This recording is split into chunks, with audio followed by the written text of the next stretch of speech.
Suppose this is another good thing with Windows 10. OBS doesn't have yellow bars anymore.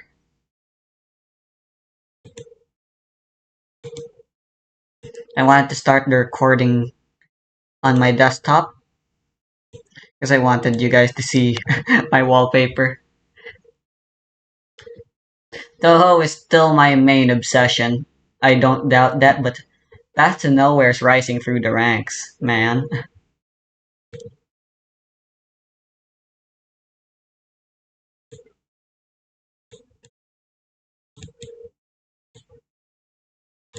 Let me reorganize so the Path to Nowhere logo is visible, is plain and clear to see, which is very important.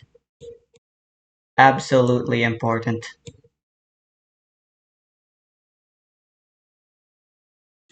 Anyway, rather than starting over every time,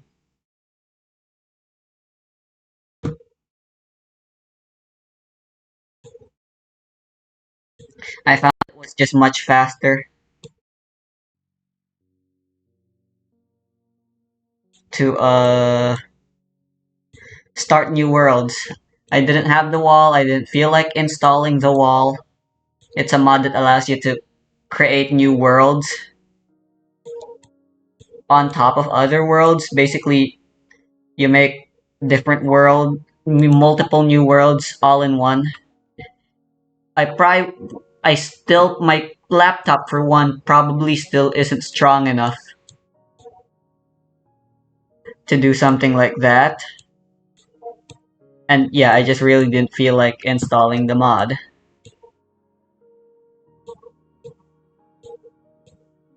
But I finally found a world. You guys might have noticed this little notepad here. It contains the seed of the world that I like.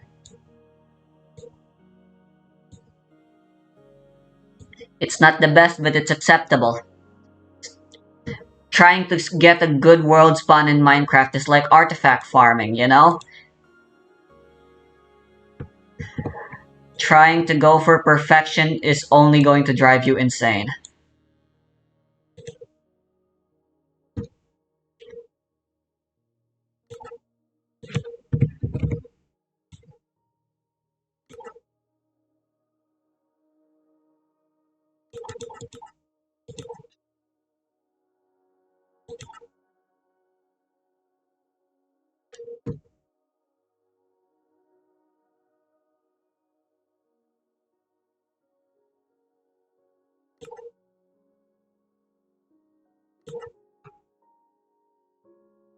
Eh, how do I...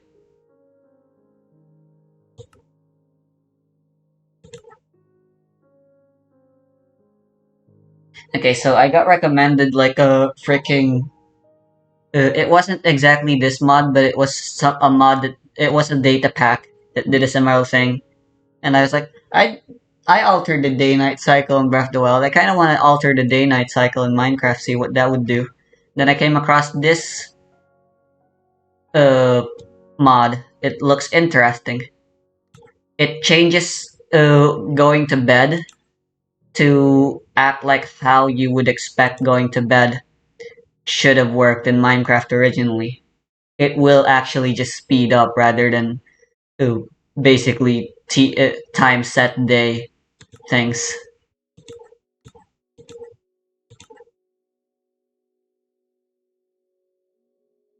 Alright, let's just make a new world for now. Who knows, maybe I might like this seed as well.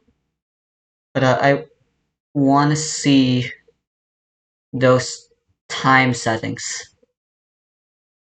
Maybe it's world-based rather than entirely client-based. It could just actually be in the default settings as well. Let's see. Smash 64 players, both of them knew just how exploitable this could be, and it led to what is probably the longest single game in fighting game history. And no, I don't mean match, I mean single game.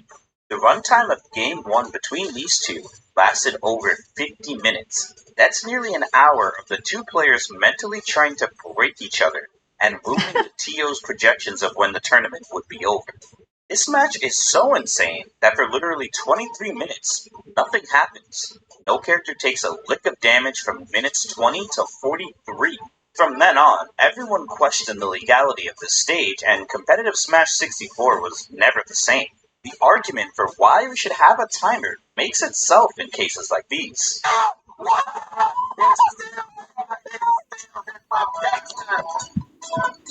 Nope. The case that's harder to present well This is is yet how to make another a timer shitty a fun seed. prospect for players to interact with. If people are against being timed out in general, how are developers supposed to make time an interesting resource? There's surface level answers like managing health in a game like KOF. The health your character regenerates from a round directly correlates to how much time is left on the clock.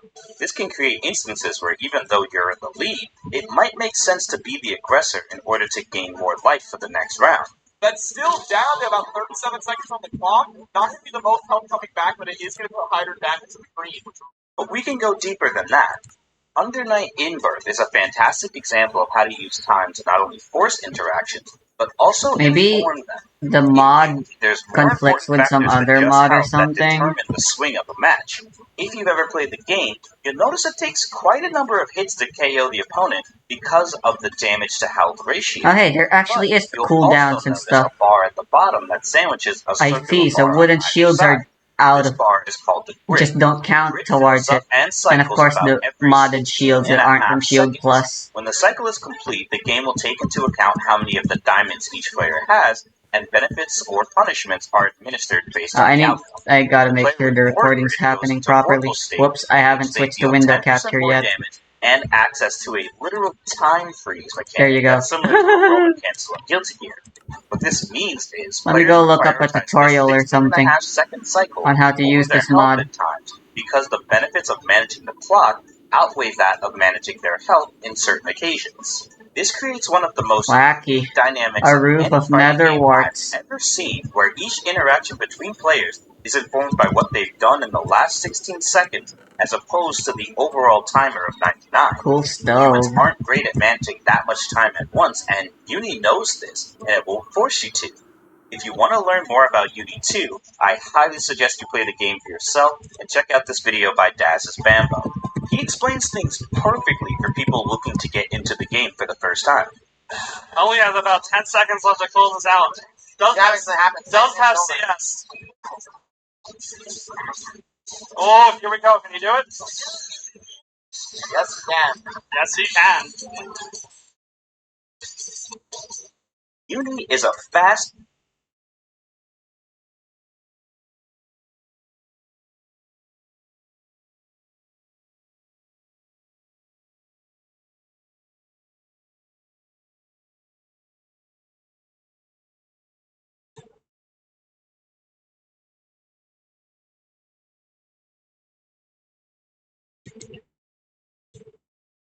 There you go, I believe this is the documentation. Ow!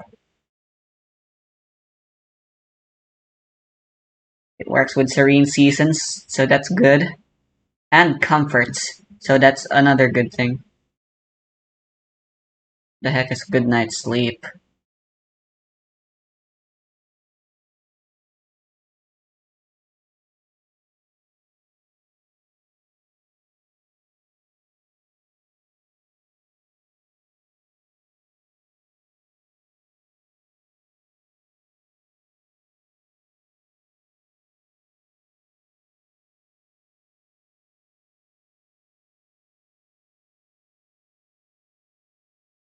Change that runtime.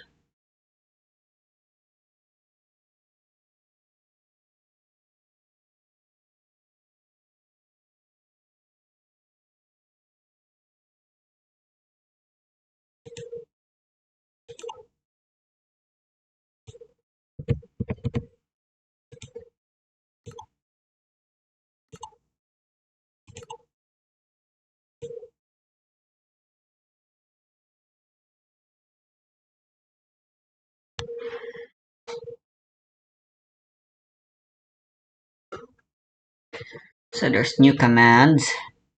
I'm sure a lot of the new mods I have commands.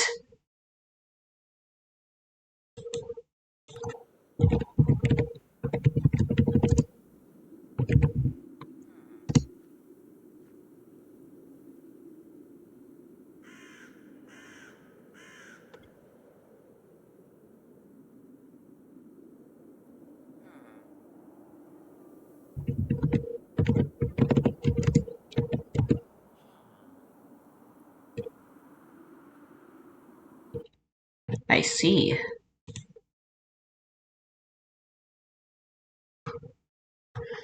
Right, let me go to the Minecraft folder. Apparently, there's a config file I can change or something.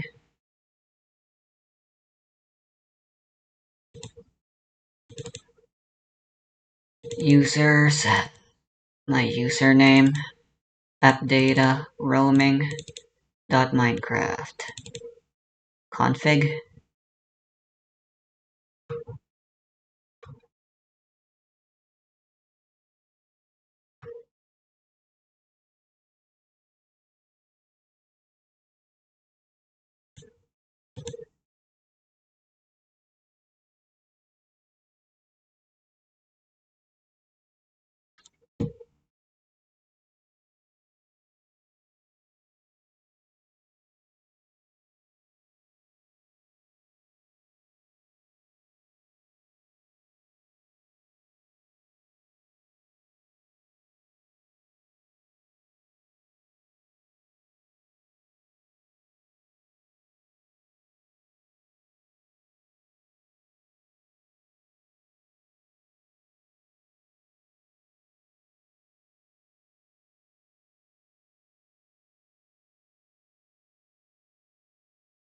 Right, looks like I'll just have to set the time via commands.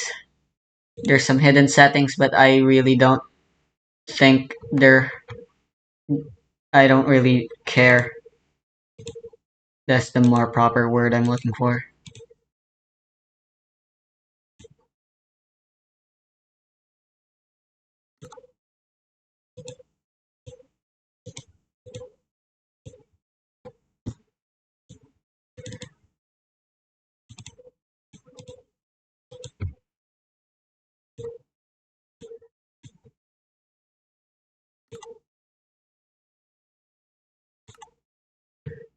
Here we go. Here we go.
Yeah, they're not in here.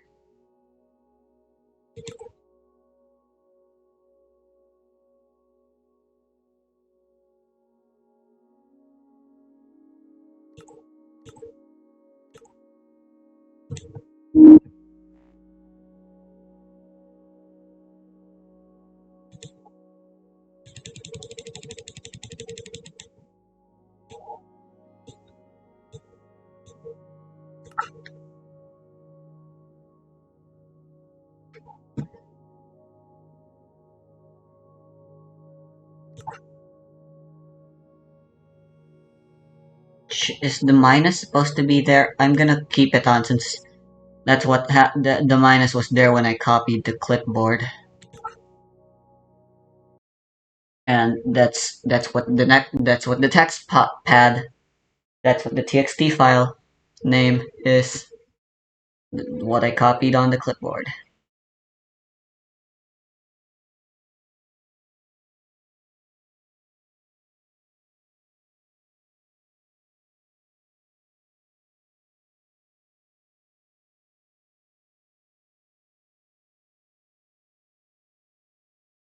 It's compatible with all of the mods. I'm pretty sure all the mods that affect the daylight cycle, so that I have. So this should be fine. Let's go. Let's start a new world for real. Let's beat the Ender Dragon for real. At long last, I'm finally gonna beat this game for real. I swear it on me, mum.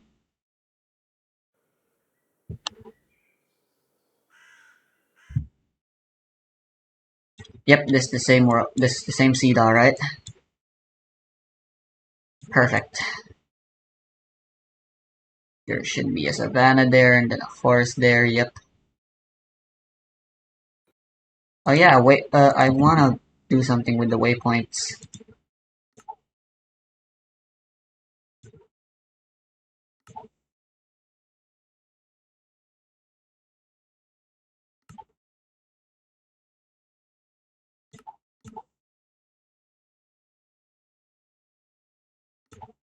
This is not what I want.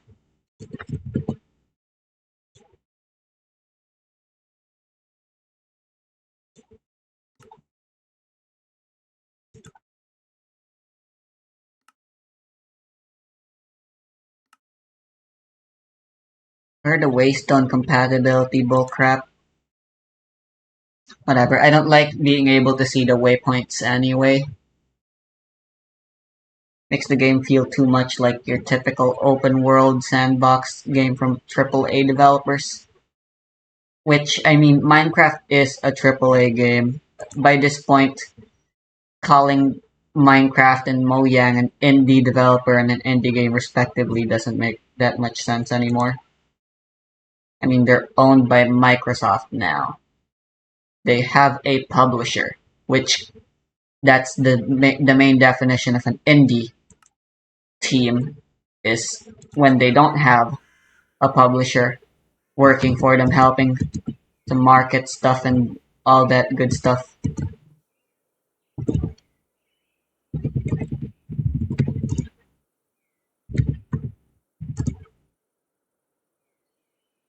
Allowed day sleep.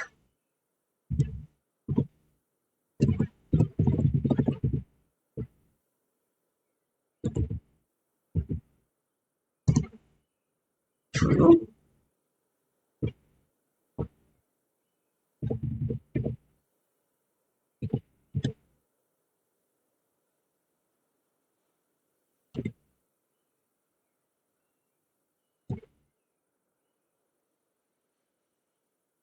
I don't know what that means. I'm gonna keep that the way it is.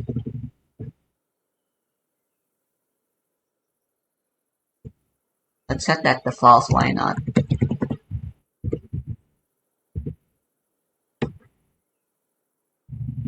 I'm still getting used. My hands are still getting used to the new keyboard.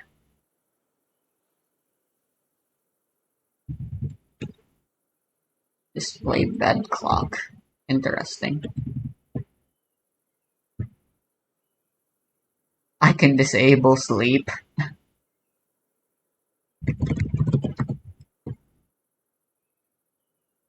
Alright, if it'll affect hunger and potion effects. Yeah, sleeping just turns off your hunger and sleep, apparently. Canon. Whoa. Alright, so setting this to 0.5 will make it. So setting it to 0.3 should give me what I want, which is an hour-long day-night cycle. Maybe slightly longer.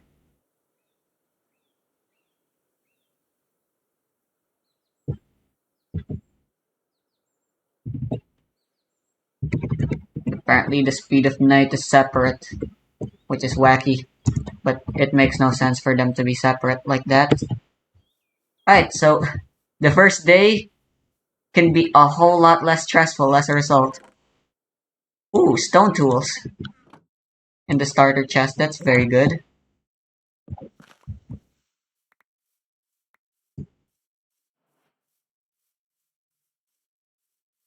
Now what, pray tell, is this?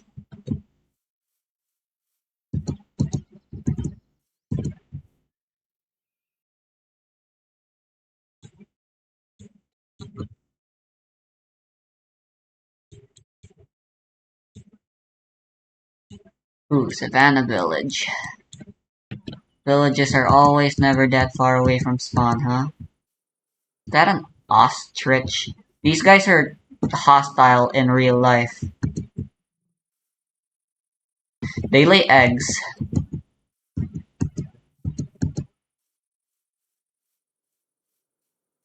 There's a nice cave system here. Careful not to fall off. I don't see any coal.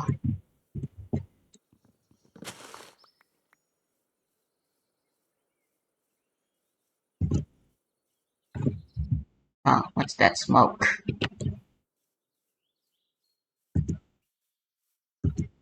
Yeah, this is a really good seed so far. Only got 3. A waypoint just here. See Cryarchs.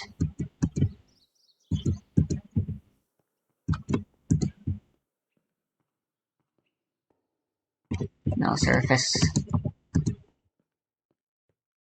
minerals.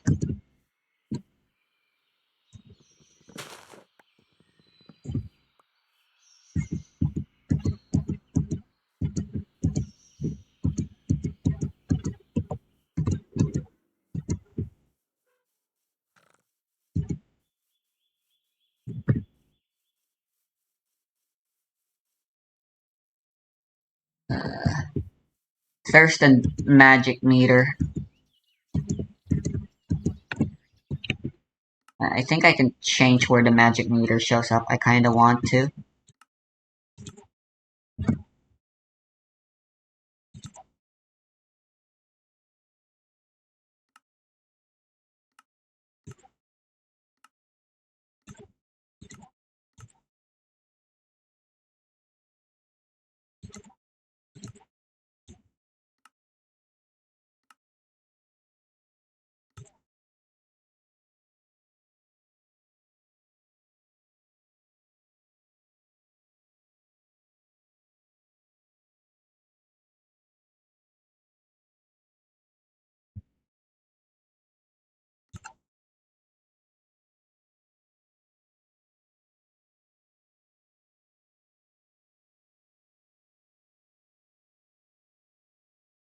I can have it be invisible.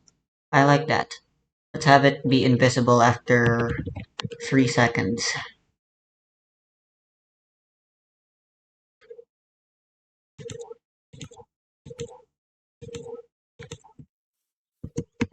Yeah, that's very nice. I swear if this is a pillager outpost or something. Oh,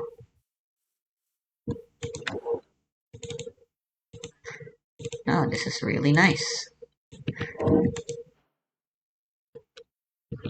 Yep, nope, I'm not wasting my first day like that.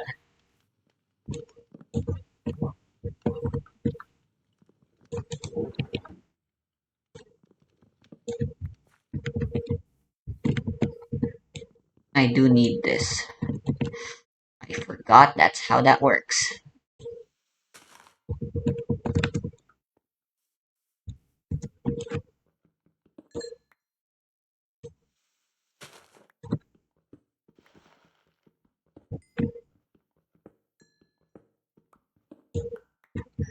And I've been teaching since the Stone Age. Are there desert grass here? I mean, I guess this is a scrubland. Kind of fitting that I start off in a place called a scrubland. Because that's what I am.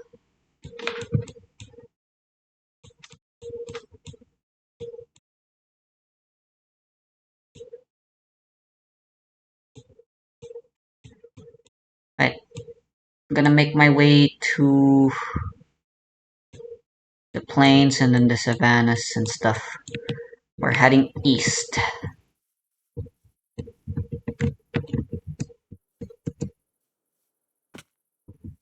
That is where I wish to go first.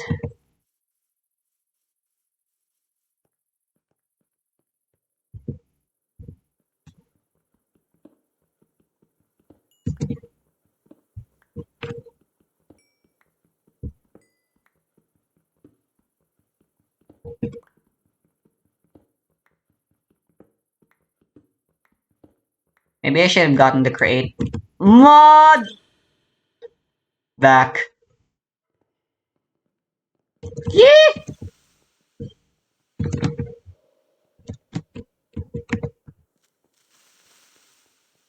I need to get out of here. This is why they tell you never to dig straight down, folks.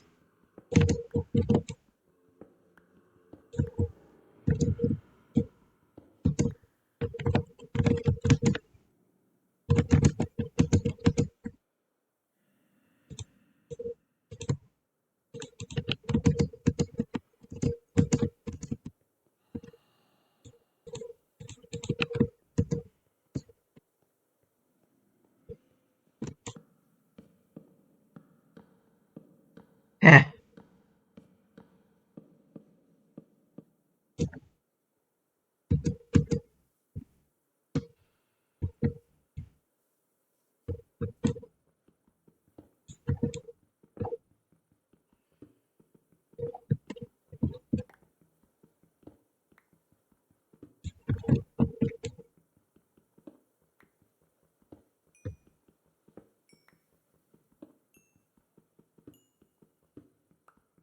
Well, that was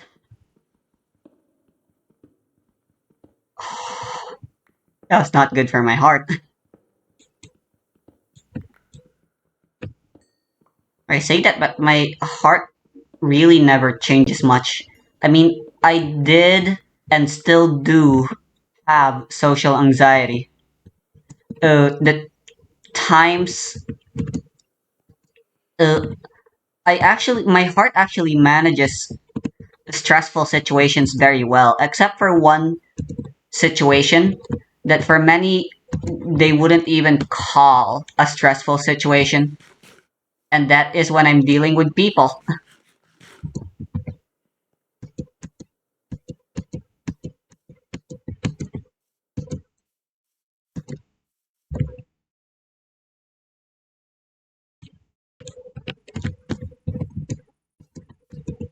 I have social anxiety. And unfortunately, my therapy didn't really tackle that issue too very much. We were mostly focused with tackling the issue of me being unable to go back to school.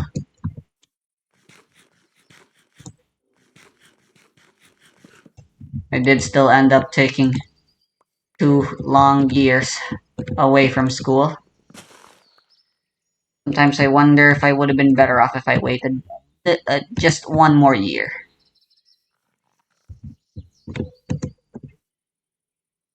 That's the Trapinch. Where's the sun?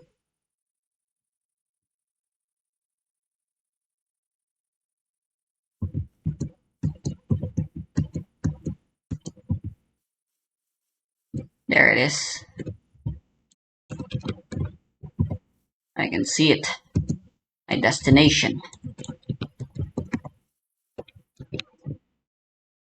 Happened to my video.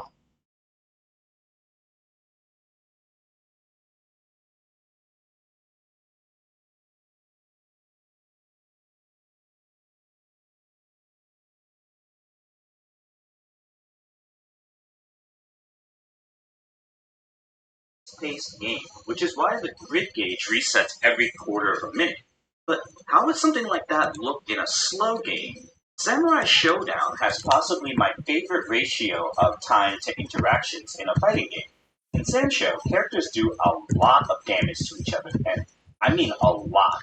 You can only really eat 2 counter Nope, hits, I'm and too thirsty supers to can run. often put you in one-touch range, if not kill outright. Because every player knows this, these huge cash outs of damage are quite rare. Instead, players fight around these Yeah, big I damage really pools in botched order to myself punch each other, mitigating the risk that they leave themselves open falling for down like that. Naturally, with a game like that, the timer does get pretty low often, but doesn't necessarily lead to time. It's like there's a meteorite that crashed in here. What the heck? Ah, I really can't be taking damage anymore like that. The runaway game, Yeah. or just be a walk. I wonder what happens when I become parched. Yeah, I don't know though. He wants the timer back. I'll be coming back to this place, that's for sure.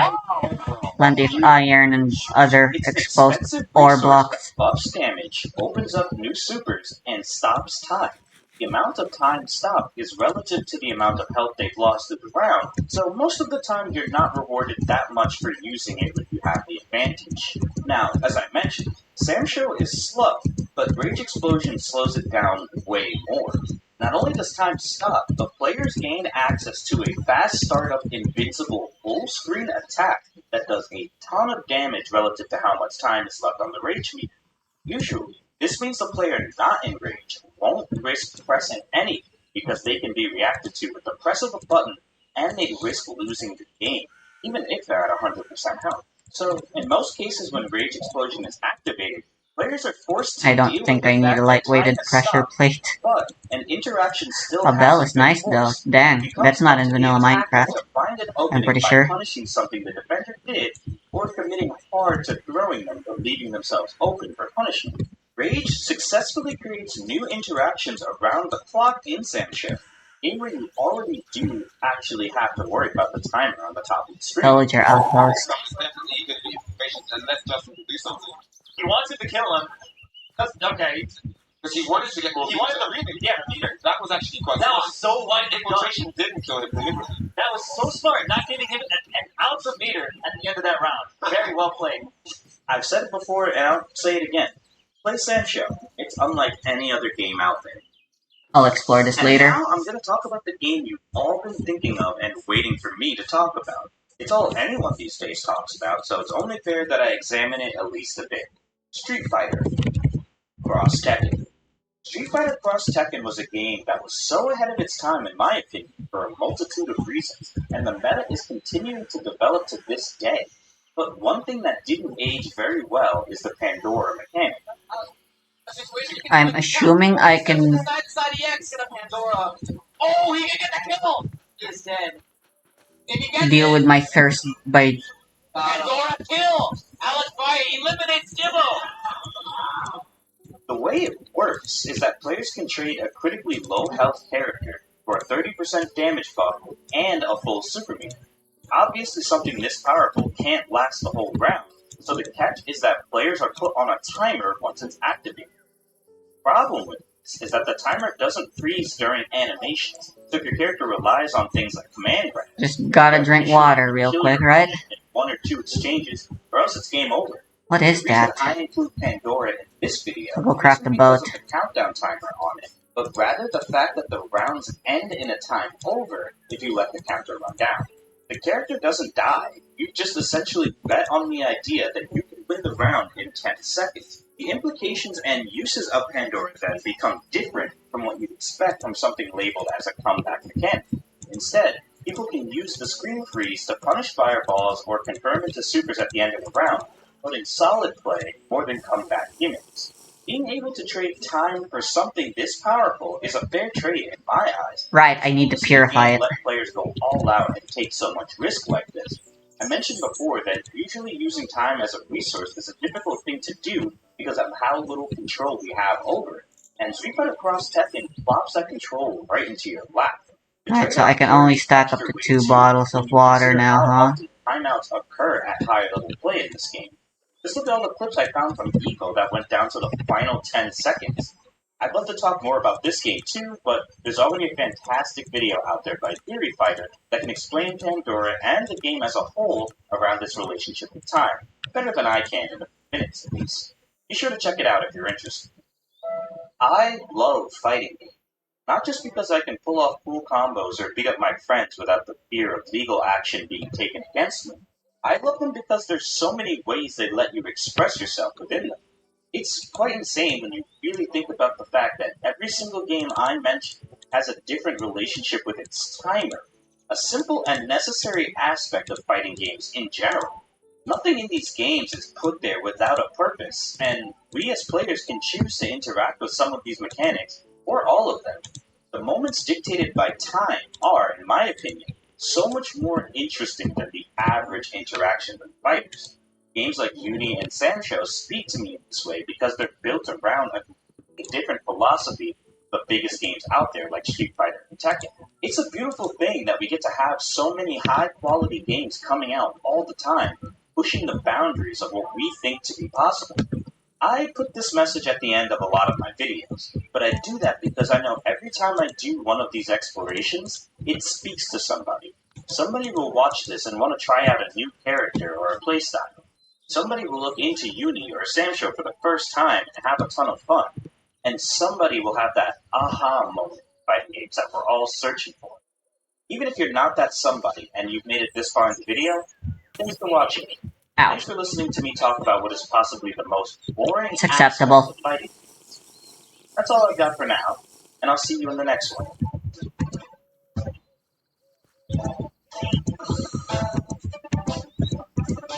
Regen stopped similarly.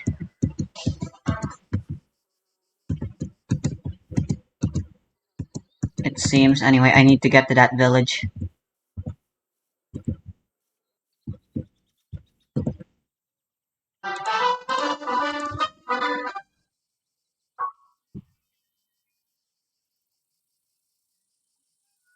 You ever asked yourself, gee, I wonder if I could date a normal character? Click the wrong video. But while you're here, let me ask you a different question instead. Why would Ray Moon want to date you in lieu of other two Moon?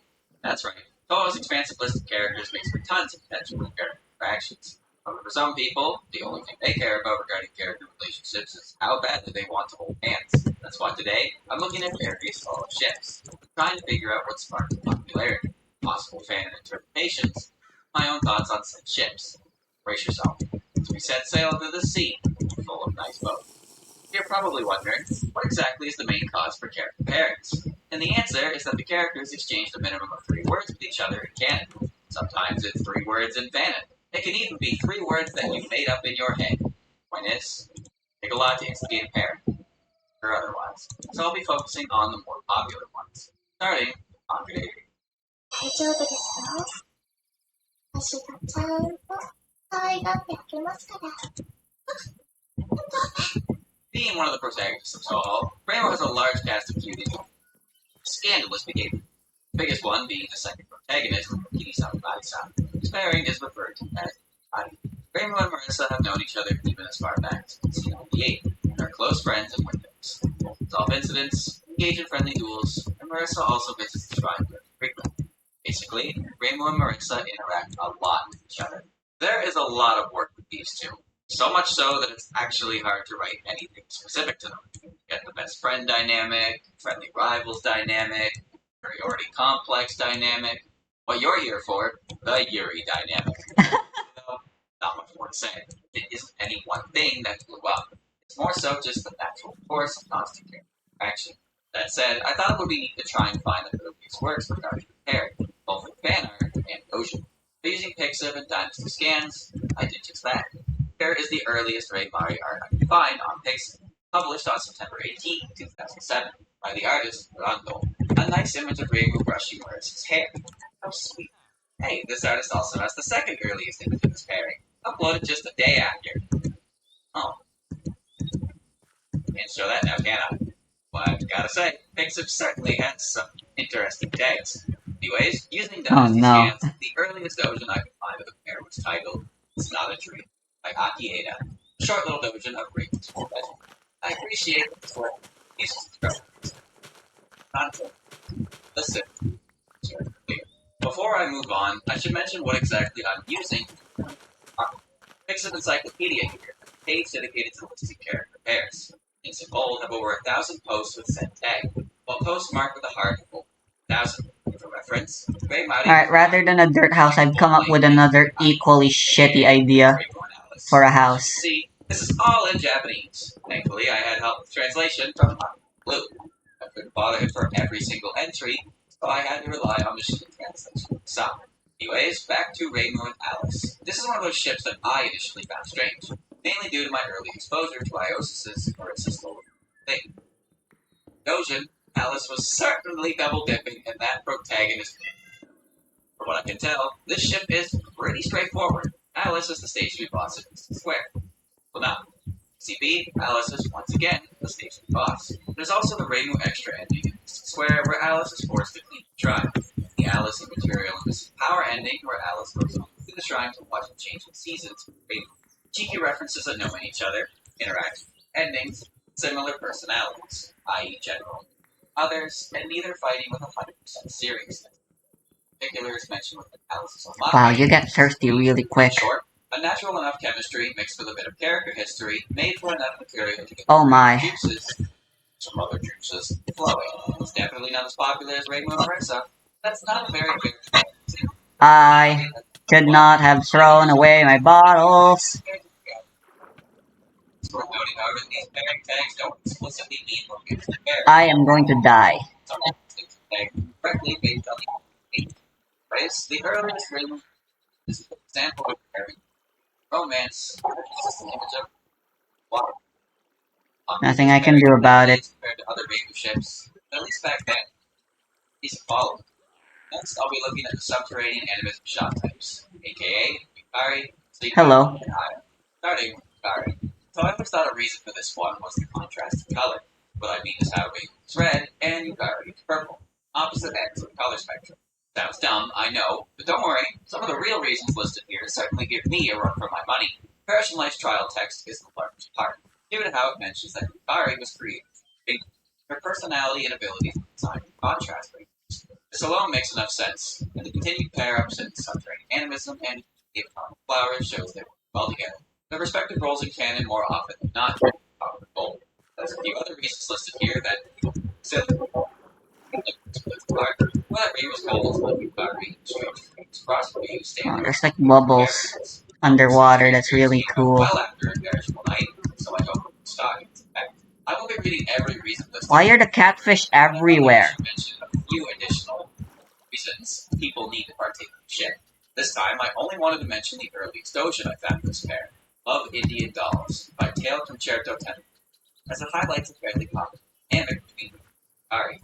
Yukari is completely devoid of any of that mysticism and pretentious canon, and instead belongs onto Rainbow community with no concern about opinions. I believe this is called Gap Moe. Anyways, Yukari Rainbow can be displayed in a phase, from comedic to serious. The tag alone is over 1,000 posts. I personally enjoy the non-romantic dynamic to them where Yukari is more of a guardian of Rainbow. But I gotta admit, sometimes her being an overly attached stalker can get funny. Next would be Suika, but, well, she's actually got nearly popular ships too. I only wanted to mention that she often hangs out at the shrine, expressed interest in Rainbow, both Yokai who get beat up by her do, and depictions range from comical like Yukari to Rainbow being caretaker. Now we have Aya, so I'm pretty sure this pairing has sorting issues with improper tagging. This is in bold, indicating over 1,000 posts. However, the provided tag link shows just over 100.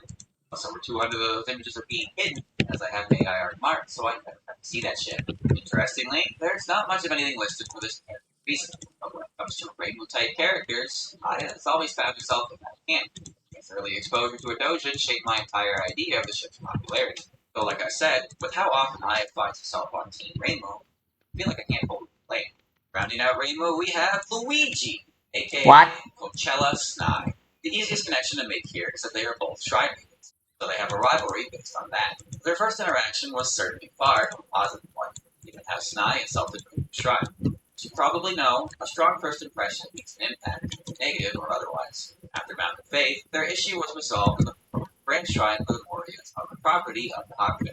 If I had to describe their personalities, I would call Rainbow the lethargic husband, and Snai the devoted wife. Snai is proactive with her duties. For Rainbow, it's not. In Wildhorn Hermit, that we see a lot of interaction between the two.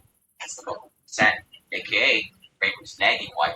Speaking of Wildhorn Hermit, one of my favorite chapters is chapter 19, where Snai expresses a lack of interest in tricking at her test and get into an argument. Afterwards, Snai feeds Rainbow's proposed story of sake. The chapter ends with Rainbow offering Snai some of the sake, but quickly retracts with a magical expression.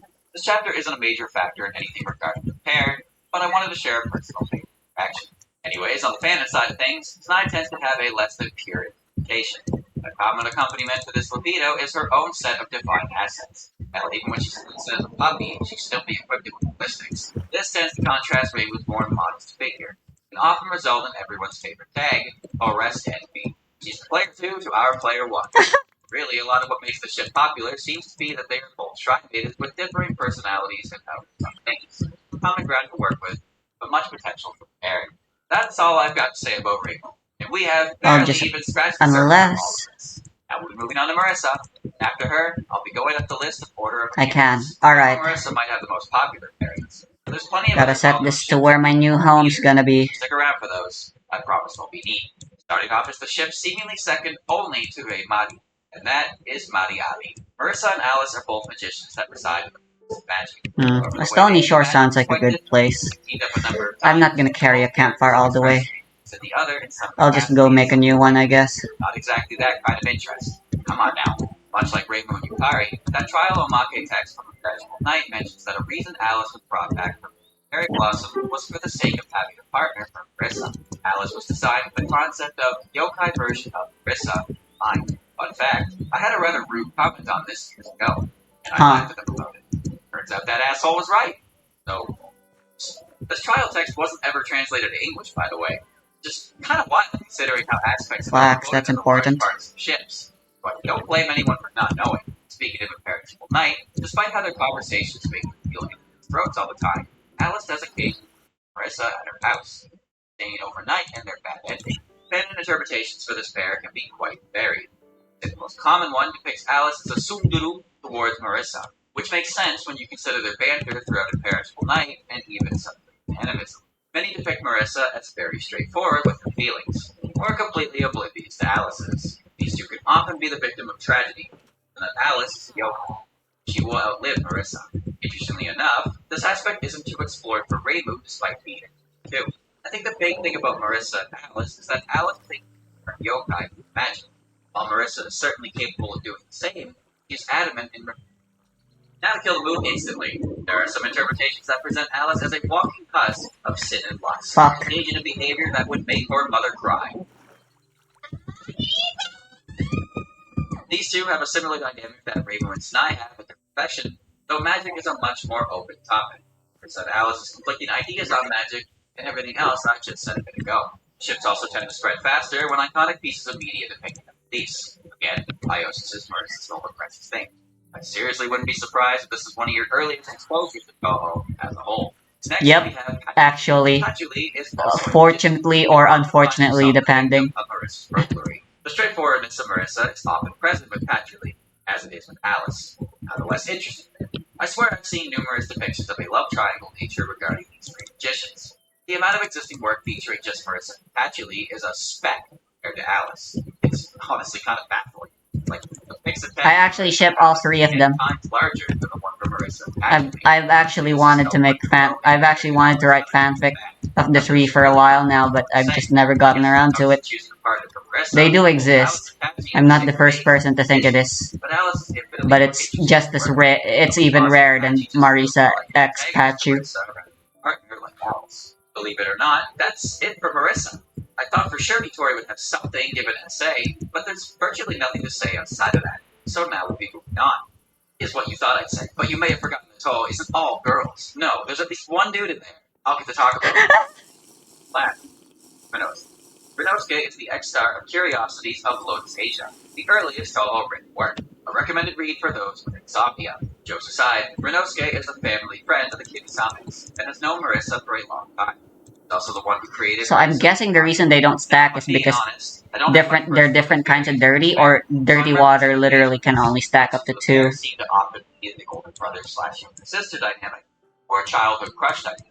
Seems this one also comes with the human non-human lifespan dynamic too. For me, I'm rather fond of the sibling. Just given Marissa's falling out with her family, it means Renosuke was the only person she could rely on from a young age. They've come to trust each other a lot throughout the years. Pictures of a young Marissa learning from Renosuke are also quite good for the soul. Okay, now we're officially moving on, focusing on ships with over 1,000 submitted works. Isn't a hard rule. So let's take a look into the Sin bin, known as EOSD. Leading off are the Misty Lake Girls, Chirdo and Dayose. So as far as canon goes, Dayose is the mid-stage boss of Chirdo's stage. She has no lines, or even an official name. Harry basically comes from the fairy who lives on the lake that appears in a boss role. Though at least nowadays, Dai's personality has been described by Zun as mischievous. There actually has a lot of hits on his head. However, for these two, it seems the majority of this is friendship, not anything romantic. Despite Dai's lack of lines, artists responsible for various official Toho works have been working alongside Chirito within panels. Regarding Fanon, Dai has a number of interpretations, though I find the most popular one to be an overly shy and caring girl, which pairs well with Chirito's rambunctious nature. More often than not, Chirito plays the role of Dai's protector here. That's a pretty general thing for Chirito to do, regardless. She can sometimes find herself in the role of older sibling towards Chirito, acting as a voice of reason, which again pairs well with Chirito's stubbornness. There's also the scary dynamic, on the rarer side. What? The name, Daiyose, is very appropriate. 天幕は私のもの。天幕。 Oh! Regarding her name, it's quite literally Big Fairy, and sometimes that big part isn't really referring to height. Some of my personal favorite images of the two depict Dai acting as a protector, putting on a brave face for the sake of her friend, despite her overly timid nature. Though I still very much enjoy watching her act as Chirito's cheerleader whenever she does something stupid. So I kind of used this entire section to talk about Dai, and didn't really mention much about Chirito. Guess that kind of exposes which of these two goobers I like more. My defense, I find her interpretations more interesting, the most common one that Chirito often ends up being. 知られた今、知り合ったように。 Though I'm not done with Chirito, I'd like to give a quick look at one that I saw a decent amount of, but never got. And that is with Aya. This pair is based entirely off their Phantasmagoria and Flower View dialogue, which admittedly I don't understand at all. Following, so I guess I'm not. I kinda understand The it. only other thing I can add is that their wit quotes to each other in this Tensoku are rather nice, with Aya saying how Chirito is the most interesting of all the fairies. Aya and cheered up asks Aya Chirito. to write more articles, regardless of whether or not there's something to write about. I wish I could say more, but honestly someone else is gonna have to explain this to me. Page is certainly not lacking in passion regarding the ship, so I can tell people enjoy it. For me though, well, I think the art I've seen of them is nice. Next up is Mei Ling and Sakuya. Now this one is very popular, though I'm rather unfamiliar with it. To go over the obvious, both are employed by Remilia. While Mei Ling tends to get shafted a lot when it comes to SDM participation in something, Mei Ling is far from unpopular. It does make occasional appearances. Sakuya's position tends to put her in the role of Mei Ling's superior. While this is often played up in Fanon, the few interactions Sakuya has with Fanon does not convey any issue with how Mei Ling performs her duties. Now for Fanon. As just mentioned, Sakuya tends to find herself frustrated at Mei Ling's work ethic. This, alongside Mei Ling being a bit of a perv towards Sakuya, makes up the comedic nature of their dynamic. Similar to Yukari and Reimu, height difference is a common trait. Similar to Marissa and Alice, lifespan difference can happen too. This is likely due to a line from Sakuya that I'll be bringing up in another section. Given the nature of EOSD's characters, depictions of the past can be played around with. What I mean by that is that EOSD's characters leave much up to interpretation, which is great food for creativity. Sakuya, for example, has a few popular theories of her origins, connecting her to Lunarians, vampire hunters, even Jack the Ripper. I don't have any real examples to give, unfortunately, as I'm very unfamiliar with the ship. But, well, it's apparently part of the big three Yuri ships, so I'm sure someone's got some examples they're just dying to share. Next one is Mei Ling and Flandre, and this is one I really like. These two have virtually never interacted in canon. Somehow Mei Ling became to Flandre what Sakuya is to Vermilion, acting as her attendant of sorts. I enjoy this one more than the latter, mostly due to how Mei Ling and Flan are often depicted as bright and cheerful, just having a good time. It's reminiscent of a typical sibling relationship from a nice slice of life. It's nice for Flandre. I wanted a new hunger meter to add to my mod list because I wanted to recapture the feel of playing Minecraft for the first time, and you didn't know very well how the hunger system worked. But it's okay. Nowadays, I know pretty much everything about the hunger system, although there is the new food system mod. Farmer's Delight, I believe it's called. Next we have Vermilia and Sakuya. The easy connection But here still, I'm very familiar we all know with is it. the dynamic Adding a new hunger of system literacy. Aside from the obvious connection, will keep things there's a interesting set of for me. lines with the imperishable like Something I'll have to bother with throughout my entire journey. Sakuya if she'd like to be immortal, so they could be together forever. Which Sakuya replies saying she will remain a mortal human, but she will spend the rest of her life together. Back and forth doesn't feel like it's supposed to be taken super seriously, but it does put Sakuya in a similar position to Marissa, and they both wish to remain human for the entirety of their lives. There's a number of art notions that have this lifespan difference as the main focus. Present with Mei Ling for sure, it's a lot more common with Ren. Range from bittersweet to straight up heartbreaking. Now for the depictions, I feel the most common one is the refined and elegant ladies, though sometimes their dynamic can be a bit similar to Maple and Blonde's. There's also the one where Sakuya is a bit too eager to do things for Remy, and the punchline often results in a nosebleed. Vermilia and Sakuya aren't the only master and servant dynamic in Toho, but they are a bit unique in that Sakuya can take the lead in the pair, and it doesn't feel out of place. Honestly, it feels like this is the only pairing where Sakuya can play the fool, as at least in my experience, she's always in the role of gentleman. Next up we have Vermilia and Flandre. For the love of God, hold on to your sin before I can explain. So of course they do things together, and have various interpretations of how well they get along. What does that say? Well, I guess I lose here. Yeah, you knew this was a thing already, and I did too. It's one of the most unfortunate aspects of liking parents, siblings. Though I guess that shocker, but this one is extremely popular. I'm not behind anything regarding these two outside of familial bonding, and this applies to every sibling pairing. So I will not be talking about any more after these two. Kinda worthless, but the wolf's nice. They are the most well-known example, and I wanted to address this within the video. Anyways, Ooh, I a enjoy the jungle. dynamic when they have some bad blood, or when Remy has a hard time dealing with Flan behavior. But my favorite is definitely when Flan tries to do something nice for her sister, but messes it up Hiss? for overwhelming strength, or her general Excuse you? These two have a couple well-known interpretations. There are no trans women in Toho. I know that's very ironic and stupid for me to say considering the topic, and how much of a Toho shipper I am as well. And cheating detective Satori. Though I am not calling her foul detective. So there's potential for a new wave of Flandre works in the future. Even if that's the case, I don't think the overpowered fun-sized super cycle versions of Flandre are going anywhere. Are you still here? Good. Moving on to PCB now. With that, why haven't I I'll just leave the boat here. Yet? I'll probably just craft another one if I forget about it. Maximize view duration before I let you get mad over my opinions on the Hebrew girls. Shut up and listen. First up is Letty and Cheernow. Not actually a super popular one, despite how it feels. Basically, stage 1 mid-boss and boss canon connection. People thought it was cute for them to be friends because of a common love of both. As far as canon actually goes, they think we're interacting. In fact, the only thing Letty has ever said regarding Cheernow was her expressing her superiority and ability to Cheernow that I had in an interview. I originally wanted to mention this one because I was going to show how canon went against it, but honestly, after reviewing it, what Letty says doesn't exactly strike me as a dislike towards Cheernow at all.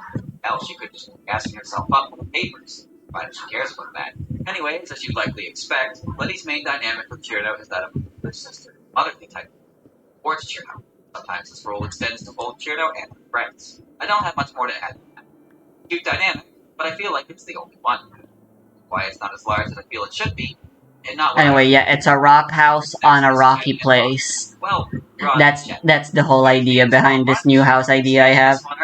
I'm gonna make it much smaller and simpler compared to my previous house on that previous world with the dirt house.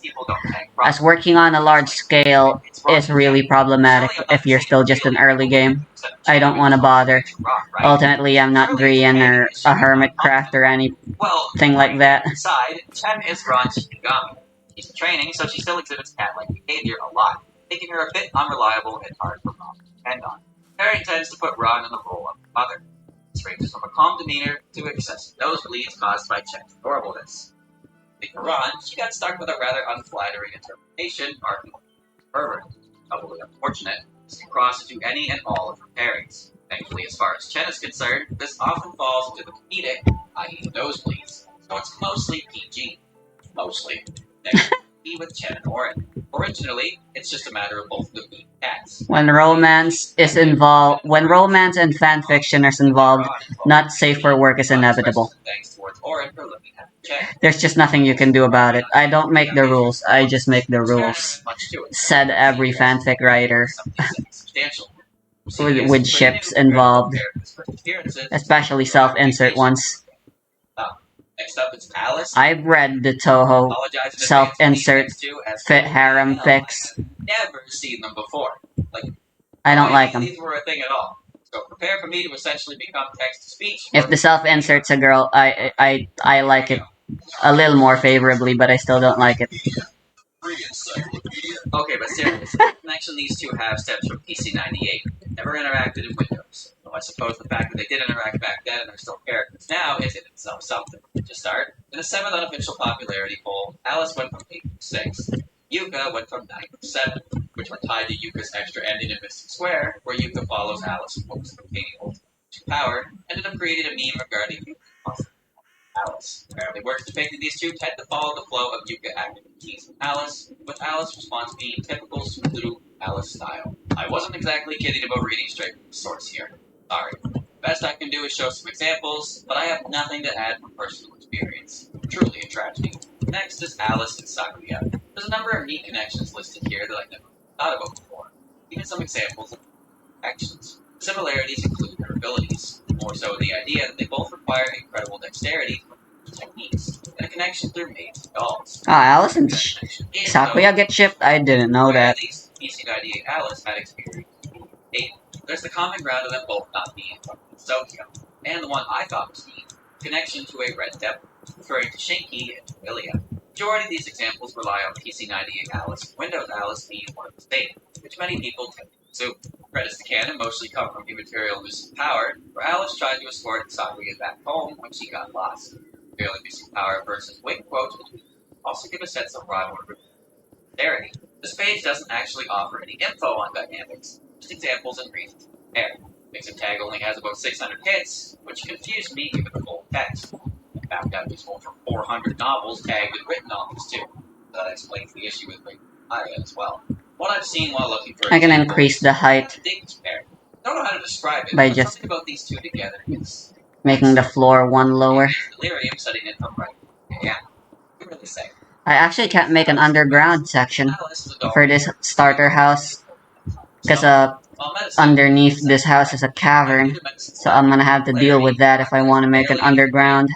What little I have seen, the But that would defeat the purpose of having an underground, which is that it's easy to make. So I'll probably just make a separate shelter house, storage house, rather. Small, but medicine is a part of that list. Kind of wild that back in 2005, people looked at these characters and thought, away they get along. Then in 2022, the series creator goes, yeah, they're actually really close. Though it's certainly possible the real cause for lack of interest in the pair is due to how many popular girls Alice are in each character, not to mention how popular Alice herself is, especially in their. Next up is Yomu and Yuyuko. As I'm sure you've already figured out at this point, any characters from the earlier years of Toho who interact regularly in canon will undoubtedly end up shipped.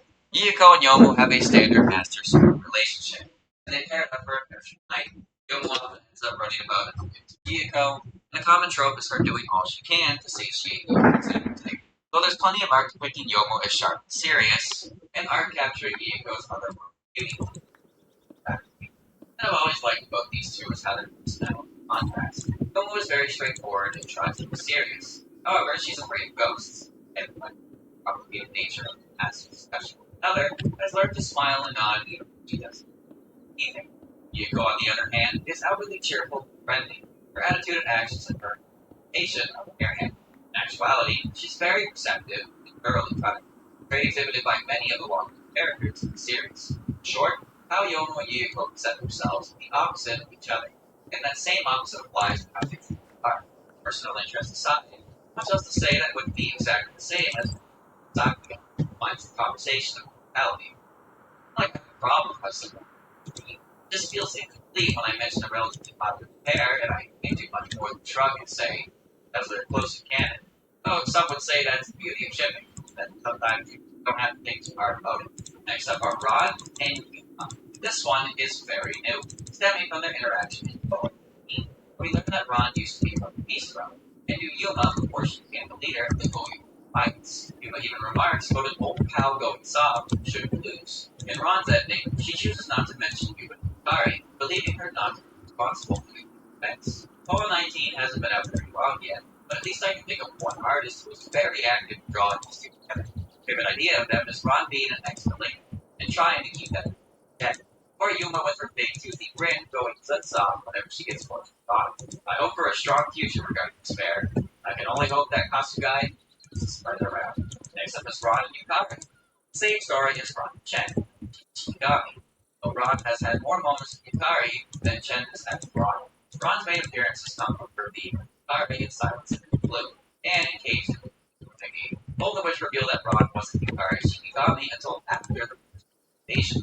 Ron has also appeared with Yukari in Cheat Detective, but I'm unsure how much he does now. Side note, I always imagine Ron being taller than Yukari up to his panel. The last, and unfortunate bit, mentioned regarding canon is the IS article in Wikipedia archive, in which Yukari is accused of animal abuse. Victor does not do much to go against that claim. Yukari says it's not animal abuse to Ron. Got me. So to her, this is simply discipline. I'm gonna fight this battle, so I'm moving on. First, I've seen of this pair tend to focus on how Ron came to be a Shinigami, or exploring the young Ron's antics, similar to how Chen could be towards Ron. There are even a few that play with the idea that Ron is extremely responsible, capable, and constricted. Whereas Yukari is a big slacker at the mercy of Ron. Ron feel more like Yukari's mother. So I think this one came from exaggerating what the TV mentioned, where Yukari spends a lot of time sleeping, some of the ones with Ron. There's a lot of variance with these two, so there's something for everyone. Personal favorite is definitely the Ron being in charge idea, but I'll never not enjoy this Yukari master. Last up for PCB are Yukari and Yu. These two are friends in game. Nah, but for real, they've known each other since before Yuko passed away. Yuko has no memory of her life, but Yukari knows the significance of death in regards to the stealing of the Sakurai Bashi. Despite this, she still agrees to assist Yu. She also agrees to help fix the issue she caused and help. Yukari considered a ridiculous request, and she's still obliged. Interactions between the two come from silence and blue. Yukari and Yuko enjoy some sake manga as well, as it confirms that Yukari has known Yuko longer than she's had longer. How much time between that is unknown. Another neat point of interaction is with the seasonal tradition. Sun did contribute a short story of Yukari trying to discover the significance of single years. It's pretty neat. Like to by many who would end what's essentially a relation. As far as the pairing goes, it's almost exclusively focuses on the idea that we like older women. There's a lot of stories centering around Yuko and Yukari's relationship when Yuko's alive. Excuse me? Guess which tag is prominent in those ones. Considering how Yukari can be portrayed with Reimo and Yuko Hyogo, it's nice to see a pair that sticks pretty exclusively to more mature and serious dynamics. I'd also like to know that this pair has some otherworldly power to it. Those that ship it obtain some serious creative ability. What do I mean? Well, check this. Songbok, the lead developer behind the Fantasy Baby 4 series, Yuka Yu Enjoyer. KK, lead developer behind Mistia's Izakaya, Yuka Yu Enjoyer. Minus T, responsible for some of the greatest web Minus animation T. ever made. Do I even need to say it? Not once is a coincidence, but 3 times the pattern. I genuinely wonder how many other creators whose work I admire ship this to, and if I should join them and try to obtain some of that creativity. Well, I doubt it will work out, as Yuka Yu is not truly like it's Sokyo. Can we talk about Hifu now? No! Now it's time for a veritable night. Oh shit, I forgot to light this place up. For a long time, Mistia found himself within the group Team 9, consisting of Chirno, Daiose, Rumia, Wriggle, and herself. Wriggle and Rumia being the main pals of hers here. When Symposium of Post-Mysticism was released, an article discussing noise complaints revealed that Mistia and Kyoko had started a punk rock band, popular with the younger yokai and fairies, but not quite so with the Where's my bed? Since then, Kyoko has become a stable pairing with Mistia. They can be similar in personality, though Mistia often feels the calmer of the two. I like to believe this is due to Mistia's professionalism from running her izakaya, but it's likely more so due to Kyoko's loud nature as a Yamabiko, just outshining any of Mistia's antics. Next up is Kana and Moko, but this is one that tag-wise is heavily leaning towards Moko Kana. In the Imperishable Night extra stage, Kana gets in the player's way, exclaiming that she won't let you lay one finger on a human. The boss of the stage is Moko, be clear who she's referring to. Within Cage and Lunatic Renegade, Moko remarks on how Kane is one of the few people who really understand her.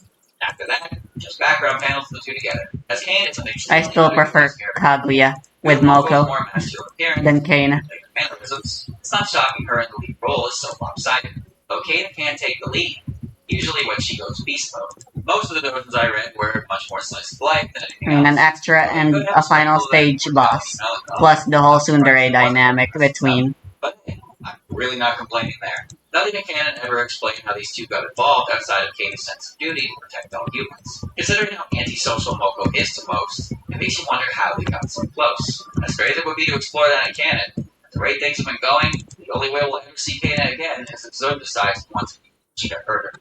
Next up is Raisin and Yoko. Interaction in the canon for these two is extremely sparse. It's not too far off the example I gave at the start. I think what makes these two click for so many is their similarities in their roles. Both are hardworking servants that Bandit loves to make their masters bully. Grace often gets worse due to her big family. Despite how many hits this one has, the page is pretty sparse on details, so I can only make guesses as to what else about these two is so attractive to ship.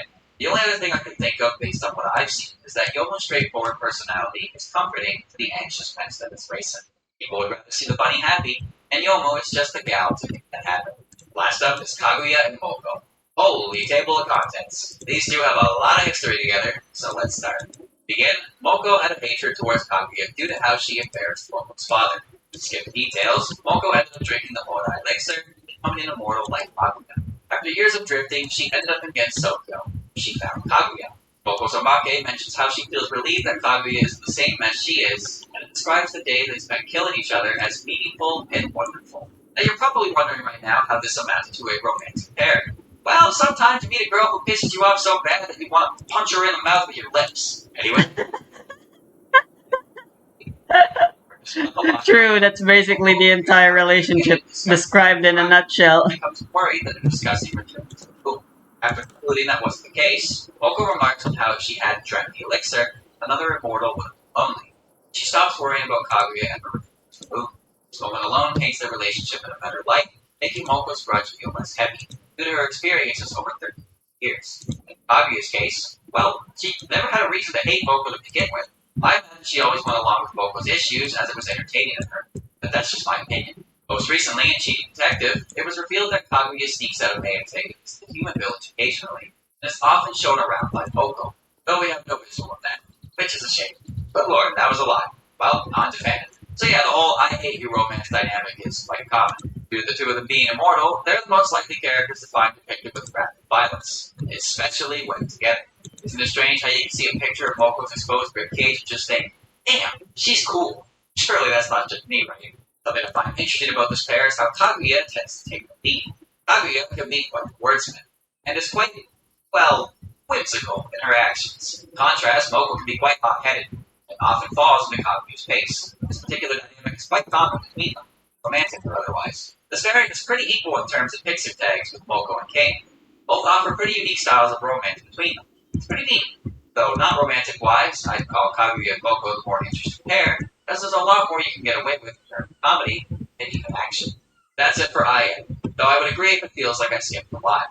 Now trust me, it's hard to write much for what I looked at, especially when up against the irresistible Moko time. So now we're going to POMB. Starting strong, we have Aya and Momiji. Momiji first appeared as the mid-boss of Aya's stage in Mountain of Faith. Both Tengu, Aya ranked higher in their society. Since Miji had no real character, fans had to get creative. Common trope for them was partners, or Aya being her boss. She can also be pretty straight-laced, keeping Aya in trouble. Trying to, anyway.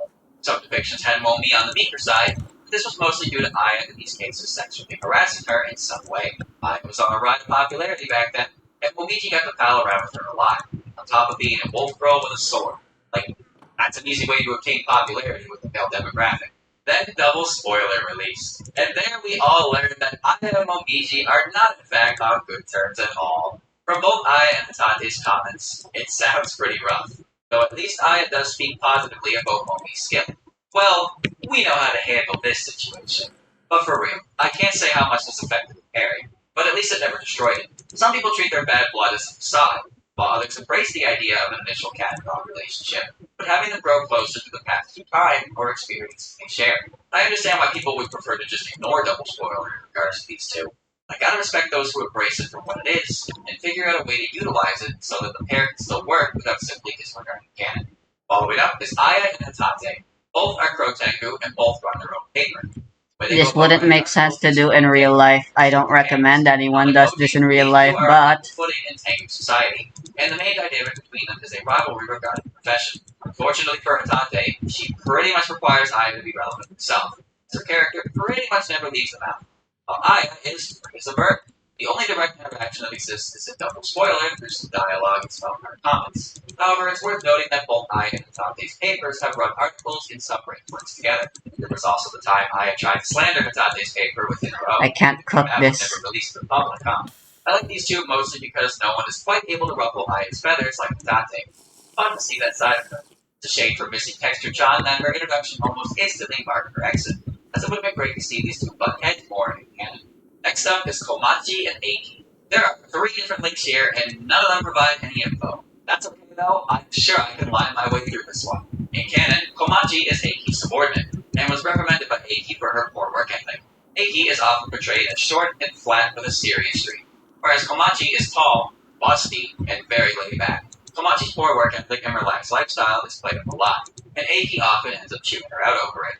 Komachi's attitude can throw off Eiki's seriousness and reveal a true side to her. The contrast between the two works very well. Though what's funny is Eiki is not actually short at all, and I'm pretty sure the main reason why she ended up so small in Fanon is simply because it worked better with her dynamic with Komachi. Last up is Yuka and Tenchi. The extremely short answer is Yuka was often portrayed as a sadist and Tenchi a masochist. Romance-wise, I don't know, since there's a good chance it features a tag that I'm not into, not to mention it's more than likely not being PG-13. Thankfully, both of these characters have kind of moved on from these portrayals nowadays, but the history of their fate dynamic on. Hifu now? Close. Next up is Fujinroku, aka Mountain of Fate. Leading off are Hina and Itori. Both characters debuted as bosses in the game, but never actually interacted. I find it funny that one of the reasons listed on this page is that when everyone in Mountain of Fate is paired up, these two are left over. Both have an association with rivers, and both live on the mountain. So there's some common ground, or I guess common water, for them to at least get along. My idea of their dynamic was definitely influenced by Toho L1, but really I'm unsure what, if any, dynamic really exists between the two, romantic or otherwise. Well, damn. Since I excluded the Aki sisters, and already talked about Aya and Snai, I ran pairs here. I wanted to include Itori and Takane, but there wasn't anything to say outside of their River Kappa Yamawa rivalry. Oh well, let's just move on to Scarlet Brother Rhapsody. Obviously, we're starting with Iku and Tenchi. I think the funniest thing about this pairing is how in canon, Tenchi barely knows Iku, regarding her simply as a messenger. Iku has no actual authority over Tenchi, and the relationship is basically just that Iku's role makes her have to come in contact with Tenchi's father. Despite this, Fanon loved to partner these two up, Iku often functioning like Tenchi's caretaker. Kind of like how you expected her to be in canon. It's interesting how Iku is often in this position, yet in canon, Tenchi is the one with the higher authority. Though honestly, given Tenchi's behavior, it doesn't really matter who's higher up than who, so it wouldn't really change the dynamic of these two. Wrapping up is a hot one. Tenchi and Shion. These two first met in the Yorigami Sisters ending in an enemy of common flowers. Tenchi's natural good fortune cancels out Shion's misfortune, which Shion is excited over. Later, in Wild Corn Hermit, Tenchi made her appearance alongside Shion to host a heavenly banquet. Try. Shion is pretty much a full yes man here, constantly gassing Tenchi up. Banquet itself, everyone is hesitant to try any of the provided food and drink, except Shion, who is ecstatic over it. Make everyone feel bad enough to finally eat. Everything you need to know about the dynamic comes from Wild Corn Hermits chapter 45. Don't even have to explain Fanon, outside of the fact that the romance plotline is too extreme. The pair has a long way to go in surpassing Iku, but honestly given enough time, maybe a couple more appearances of the duo on canon, it'd certainly become Tenchi's most popular pairing. Now we move on to subterranean animism. I got no jokes here, so here's Yugi and Parsi, another instance of characters who have never interacted, but are from the same game and have more meshing personalities. Yugi is an Oni. She's strong, outgoing, and honest. Parsi is a Hashihime. She's gloomy, and her constant jealousy makes it hard for her to make friends. The dynamic between these two feels like classic extrovert and introvert. She isn't shy about expressing herself and is often shown with a big smile. Parsi is not so honest, often with an expression betraying the happiness she likely feels. It seems that despite this constant negative that follows Parsi's character around, she's still considered a kind person by some. Satori being my main example. It's possible for Yugi to see her in the same way. Next up is Oren and Oku. Certified best friends, and for some, best friends. The plotline of Subterranean Animism is the eruption of a geyser against Sokyo releases a bunch of earth spirits, prompting some yokai to mobilize Ringo and Marissa to investigate. Turns out Oren was the one behind the eruption, in an attempt to signal help from above ground. Oren refrained from telling Satori anything about Oku's search for power, as she was afraid that Satori's response would be one that resulted in Oku being aware of. Oku is the epitome of a bird brain. This is actually backed up in canon by Kaneko, as the reason why Oku was bestowed the power of the Yamarasu was, and I quote, "The simpler the holder's brain is, the better able they are to control a power beyond what they can normally hold." And this is Oku's main interpretation of Fanon. Given her huge power and attitude from when she initially obtained it, can be shown as serious and quite intimidating. Oren is quite cheerful, and often finds herself worried or looking at her friend, be it due to her immense power or immense stupidity. Romance-wise, I don't have much to say, other than that this page is a little vulgar. What do I mean? Well, I'll leave you with this. The Yanagarasu is well known for being a crow with a third leg. Next up is Koichi and Kokoro. The plot of Hopeless Masquerade is Kokoro losing her massive hope, but Koichi is the one who found. They have a rematch within Koichi's ending, and later again in Kokoro's scenario, where Kokoro wins. When she says she no longer needs the mask due to gaining emotions. The page here mentions a few neat comparisons I never thought of, such as Kokoro's color scheme being similar to Satori's, which is already an inverse to Koichi's, similar abilities in terms of mental manipulation, and it also comments on how Kokoro is devoid of expression with many emotions, where Koichi is devoid of emotion, but very expressive.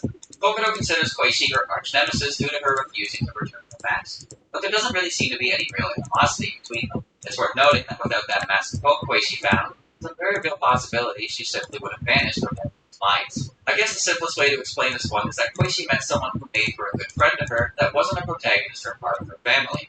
That was a breath of fresh air from the constant sister Yuri that continues to surround her to this day. Last up is Koichi and Floundering.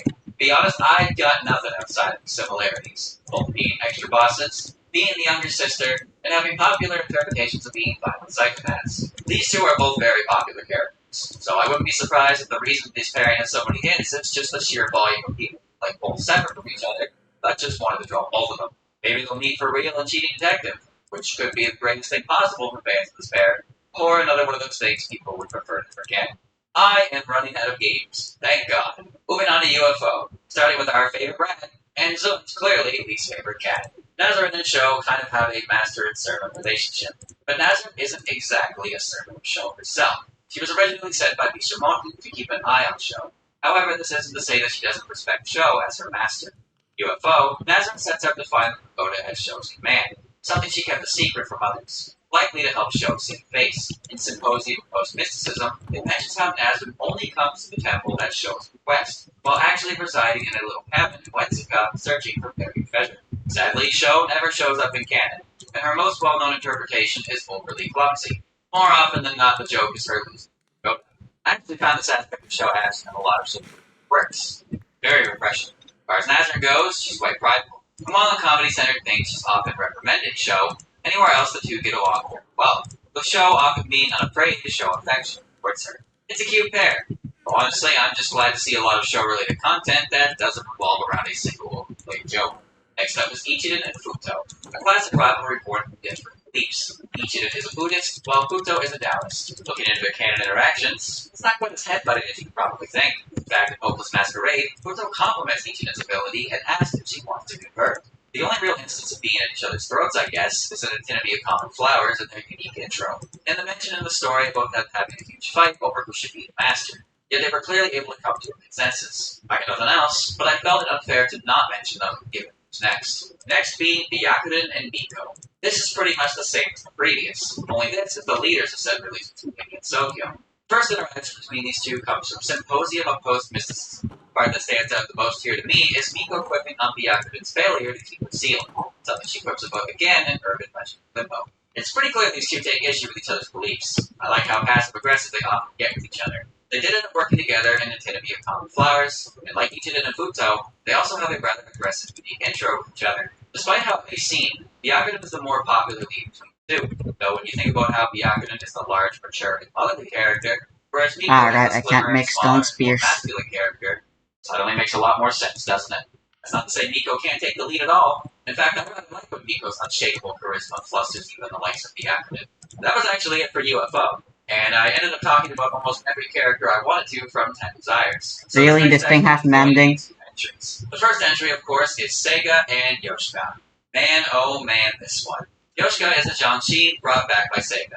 Sega is very fond of her and refers to her as her cute underling. I wish I could wrap this up by saying it's a standard master and servant relationship, but no, she reanimated a corpse. And according to Akio, her doing this is what earned her the title of Herman. Now the family can be simple Yuri, and I prefer it this way, but it can also be kind of scary.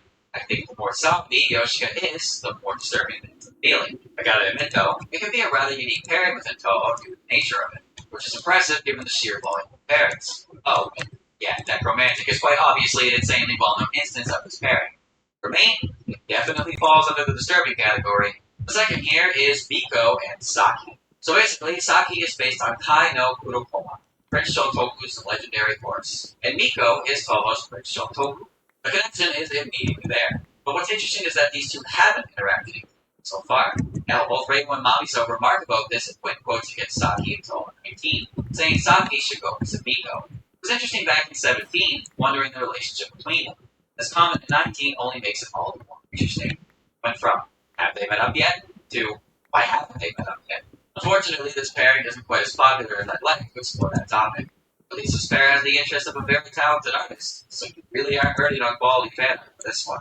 Imagine if I just decided to keep them here. But at this point, they'll be at the end. So next is DDC. Starting are Wakasaki Hime and Kagero.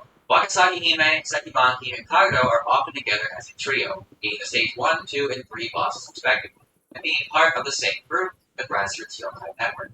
As far as the three go, White and Kagero together completely overshadow either paired up with Banki. Seems a part of this is due to Kagero telling Marissa she knows Waggy, and mentions how she tried it here once. Though it's not that big in particular, more so the confirmation that they knew each other prior to the game's incident. For Venom, Waggy can't really leave the lake, so Kagero either comes to visit, or takes Waggy around Gensokyo. Characters are known for their calm and composed natures, though Waggy is considerably more timid. Kagero often takes the proactive role. I come to like this pair quite a bit while looking through it, but do feel bad that Banki ended up the third wheel. Next up is Sekibanki and Kogasa. Well, to say this is a stretch is an understatement. So how stretch are we talking? Banki's neck levels of stretch. This panel here in Wildhorn Hermit is one of the credited interactions, on top of comparing their status as traditional yokai. I think what makes the pair interesting is the idea of Banki's attachment with heads being really good at scaring, causing Kogasa to take an interest in her. Personality-wise, they feel quite good too. There's not too much art of the pair, but the earliest images like to depict Banki's detached head spooking Kogasa really good. So I guess I was right enough on that point. Some also like to have Kogasa spinning said head on her umbrella, which I don't really know how to explain outside of that it's entertaining. Now the most obvious pair, Seiya and Shinryomaru. It all begins with Seiya's wish to overturn society. Somehow she found the legendary miracle pellet, brought it to Shimi to use its power, as only Inchlings could. To get Shimi to cooperate, Seiya feeds her some grade A baloney about how the fall of the Inchlings was caused by the powerful yokai Gensokyo. Thus the events of DDC began. Later on, in the events of Impossible Spellcard, Seiya runs into Shimi once more. Shimi tells Seiya that she's given up on trying to overturn Gensokyo and asks her to surrender, a request that Seiya quite obviously refuses. Fast forward to the Grimoire of Usami. It's a book about a fireworks festival using Danmaku. Halfway through, the show gets hijacked by our delinquent duo. So fun fact, I had no idea there was a manga portion to this book.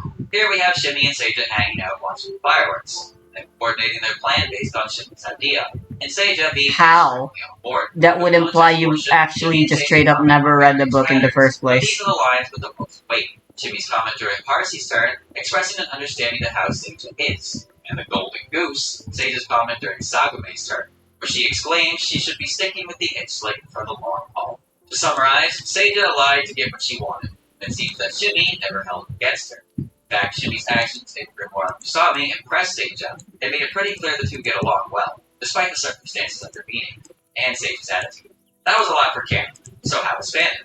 Well, Shimi is very small, and I guess Seiya's nature makes her a picture-perfect Suzu. A few dojins I read were quite good. Sorry to say that I don't really like these two characters very much. I especially don't like the circumstances around their meeting and friendship, so I don't have much to add personally that you can from here. But I certainly had a lot to pull from canon, so it balances out. It's Law K time. Oh man, I am almost done. Hang in there.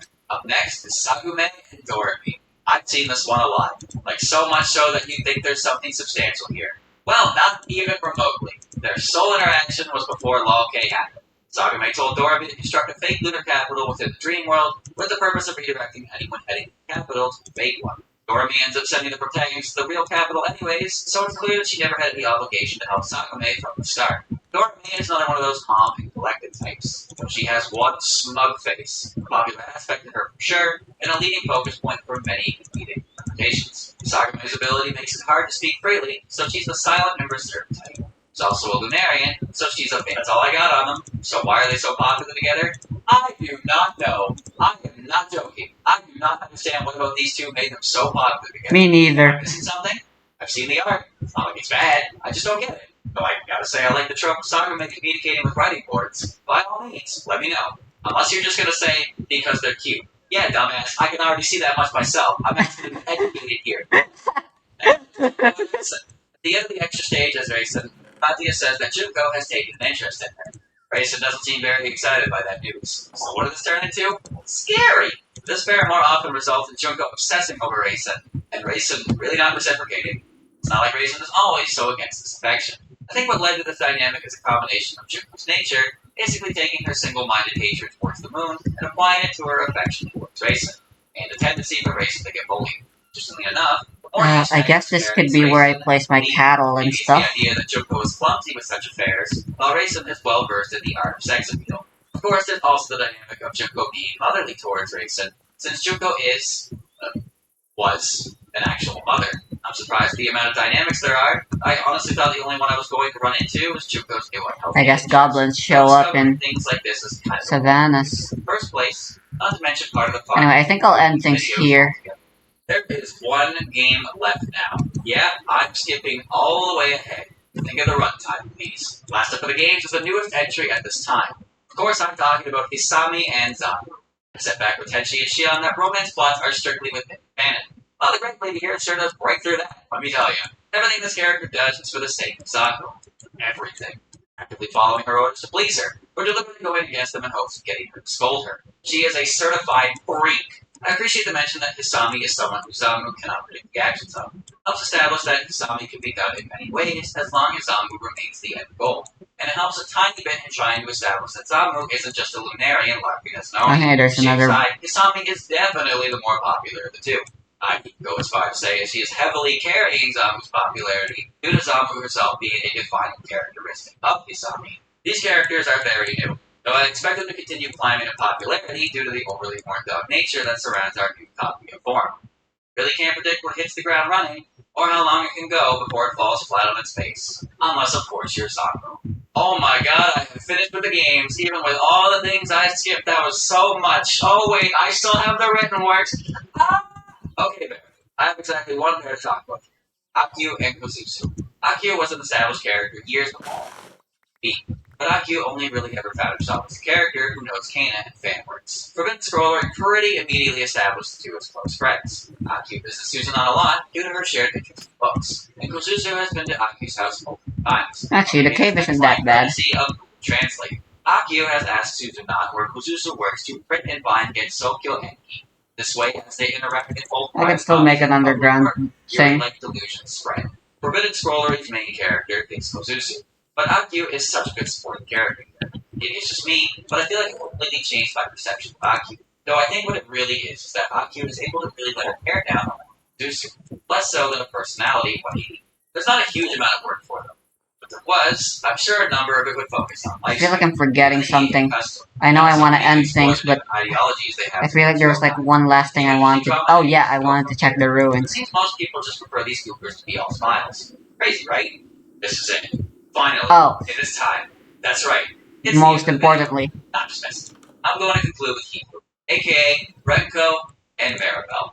I hope you weren't expecting anything grand here. I was just being a shitter about them the whole time. Well, let's begin. Renko and Maribel's story is completely confined to short stories bundled with Zun's music collection. A collection of CDs Zun's made that feature original tracks, as well as remixes of tonal ones. Renko and Maribel are college students part of the Secret Sailing Club. The setting takes place far into the future.